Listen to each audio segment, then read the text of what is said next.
हरिहर। अवधूत। कौन है अवधूत? इसका रहस्य इस नाम में ही निहित है। अवधूत। अ अक्षर। जिस जो अविनाशी है उसे अक्षर कहा जाता है। वह वरेण्यम। जो वर्ण करने योग्य हो, जो चुनने योग्य हो। वरेण्यम। धू। धूत संसार बंधनात्। जो संसारिक बंधनों से, जो इस माया से रहित हो। त तत्वमसि। जो तत्वमसि आदि महावाक्यों के लक्षार्थ बोध से युक्त हो उसे अवधूत कहा गया है। अर्थात जो ब्रह्मनिष्ठ है उसे अवधूत कहा गया है। यह संस्कृति और दत्तात्रेय जी के मध्य जो संवाद हुआ था उसे अवधूतोपनिषद कहा जाता है। तो यह अवधूतोपनिषद का ही प्रमाण है। आगे हम और अवधूतों के लक्षण पर बात करें तो अवधूत वर्णाश्रम और से रहित होता है। ब्राह्मण, क्षत्रिय, वैश्य, शूद्र, ब्रह्मचर्य, गृहस्थ, वानप्रस्थ और संन्यास, जो चार आश्रम और चार वर्ण है, यह इससे भी ऊपर की जो स्थिति होती है वहाँ होता है। ये वर्णाश्रम के नियम धर्म इनके अवधूतों पर लागू नहीं होते। भक्षा भक्ष की मर्यादा, क्या खाए या क्या ना खाए, क्या पहने क्या ना पहने। अवधूत कभी दिगंबर होता है तो कभी वस्त्र पहन ले, ये उसकी स्वयं की मर्जी। अर्थात वह किस प्रकार का व्यवहार करे। अधिकांश अवधूत पागलों की तरह व्यवहार करता है, क्योंकि वह इस संसार में नहीं, वह अपने स्वरूप में ही रमण करता है, अपना आत्मा राम में ही रमण करता है, वह अपनी आत्मा का ही ध्यान करता है। इसलिए उसके लक्षण कहीं कहीं पागलों की तरह, विक्षिप्तों की तरह हमें दिखाई देते हैं। उनके इस कृत्यों के द्वारा कोई कोई उन्हें यह भी कह देता है कि यह अधार्मिक है, यह पाप का भागी है। मगर जो अवधूत होता है, ब्रह्म व्यक्ता ब्रह्म भवती, अर्थात जो ब्रह्म तत्व को जान लेता है, जो ब्रह्म तत्व में प्रतिष्ठित हो जाता है, तो ब्रह्म निराकार निरंजन निष्क्रिय होता है। ना कोई क्रिया करता है, ना निरंजन या किसी प्रकार का कोई अंक या किसी प्रकार का कोई उपाधि आदि इसके ऊपर लगी होती है। तो वह निरंजन है, निराकार, निष्क्रिय है। इसलिए कुछ भी करता हुआ वह हमें प्रतीत होता है भौतिक दृष्टि से, लेकिन वह वास्तव में वह इन चीज से परे होता है। ना वो धार्मिक अनुष्ठान करने पर पुण्य का भागी होता है, ना ऐसे प्राप्त कृत्य कर्म जो हमें लगते हैं कि यह कोई कर रहा है, मगर वह पाप भी उसका स्पर्श तक नहीं कर सकते।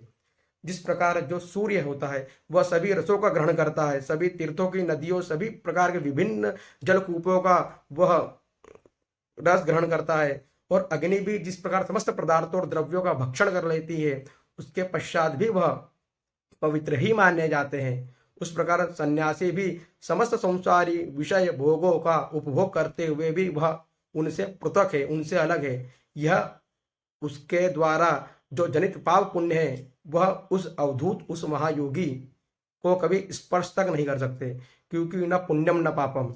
आज गुरु शंकराचार्य जी ने कहा है न पुण्यम न पापम, कि पुण्य और पाप भी चिदानंद रूप शिवोहम शिवोहम।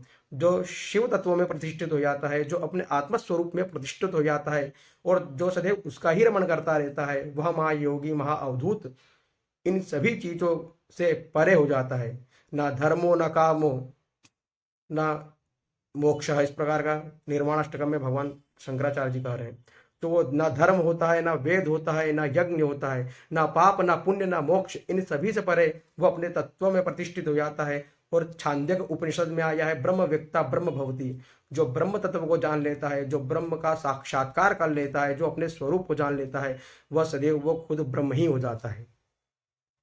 हम ब्रह्मास्मि तत्वमसि, जो उसका चतुर्थ लक्षण बताया था अवधूत का, तो तत्वमसि, तत्व असि मतलब वह मैं ही हूँ, तुम वही हो, मतलब कि जो वह तुम मतलब वो ब्रह्म, वह तुम ही हो। इस प्रकार का जो लक्षार्थ बोध की बात करी थी हमने, चतुर्थ जो त वर्ण था उसमें, तो जो अहम ब्रह्मास्मि, प्रज्ञान ब्रह्म और तत्वमसि, सर्वम खलम इदम ब्रह्म आदि जो भी महावाक्य हैं, इन महावाक्यों का वह उसमें बोध, जो बोध है, लक्षार्थ बोध है, वह उसमें प्रतिष्ठित हो जाते हैं और सदैव वह आत्म तत्व में ही रमण करता है।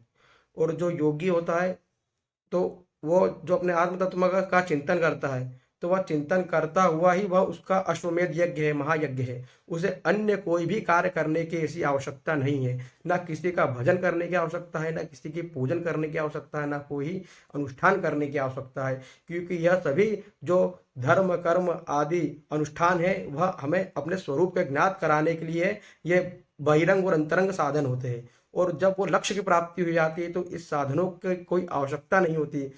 इस प्रकार जो ब्रह्मज्ञानी है, जो अवधूत है, जो महायोगी है, वह अपने तत्व में प्रतिष्ठित हो जाता है। इसलिए यह सभी क्रियाएं उसके लिए अब गौण और आवश्यक नहीं होती।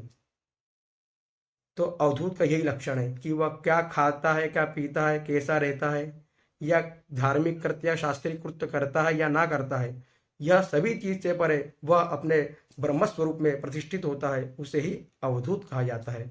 और यही उपदेश और यही ज्ञान संस्कृति जी थे, उनको भगवान दत्तात्रेय जी ने दिया।